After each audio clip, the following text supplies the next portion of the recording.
இன்னைக்கு நம்ம ரொம்ப ஒரு அருமையான ஒரு ஆலயத்தை பத்தி பார்க்க போறோங்க. இது ஒரு சித்துக்காடு தாத்ரீஸ்வரரை பத்தி நம்ம ஒரு பதிவுல பார்த்திருக்கோம். அதுக்கு அடுத்து 1 கிலோமீட்டர் தொலைவிலேயே இருக்கக்கூடியதான் இந்த திருமணம் அப்படிங்கிற கிராமத்துல இருக்கக்கூடிய சுந்தரராஜ பெருமாள். சுந்தரராஜ பெருமாள்ங்கும் போதே அவருடைய அழகு சுந்தர சௌந்தரியத்தை நம்ம சொல்லியே ஆகணும்.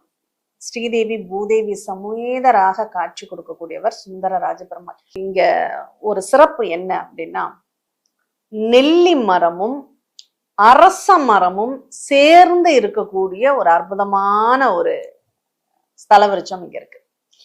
இது பொதுவா ரொம்ப இடங்கள்ல சேர்ந்திருக்காது. இப்ப பஞ்ச விருட்சங்கள்ங்கிறது சேர்த்து வைக்கிறாங்க, அது வேற விஷயம்.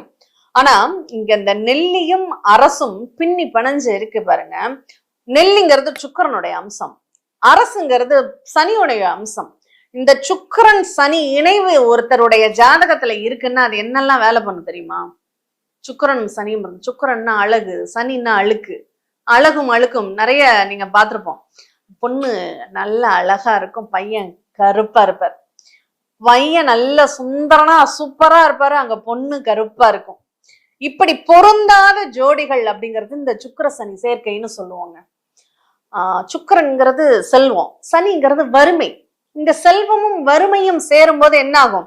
இப்ப கல்யாணம் பண்ண அத்தோட என் வாழ்க்கைய முடிஞ்சு போச்சு, கஷ்டம்னா கஷ்டம், அப்படி ஒரு கஷ்டம் நான் அதுக்கு முன்னாடி எல்லாம் பார்த்ததே இல்லைன்னு சொல்லி கேள்விப்பட்டிருக்கோமா? ஆனா அதுவே கொஞ்சம் மாத்தி பாருங்க. நான் ரொம்ப கஷ்டத்துல இருந்தேன், என் மனைவி வந்தா அதுக்கப்புறம் நான் இன்னைக்கு நல்ல நிலைமையில இருக்கேன். அதுவும் இந்த சுக்கிரன் சனி சேர்க்கதான்.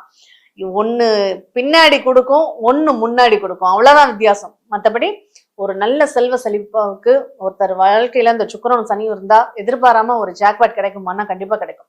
அப்படிப்பட்ட இந்த கோவில்ல இந்த நெல்லி மரம் எந்த பக்கம் இருக்கு தெரியுமா? குபேர திசைன்னு சொல்லக்கூடிய வடக்கு சைடு இருக்கு. அது ரொம்ப ரொம்ப விசேஷம். அந்த ஆலயத்தினுடைய அந்த கருவறைக்கு முன்னாடி அந்த வடகிழக்குல அந்த நெல்லியும் அந்த அரசும் சேர்ந்த மரம் இருக்கு. அப்போ இந்த கோவில்ல நீங்க வழிபடுறதுனால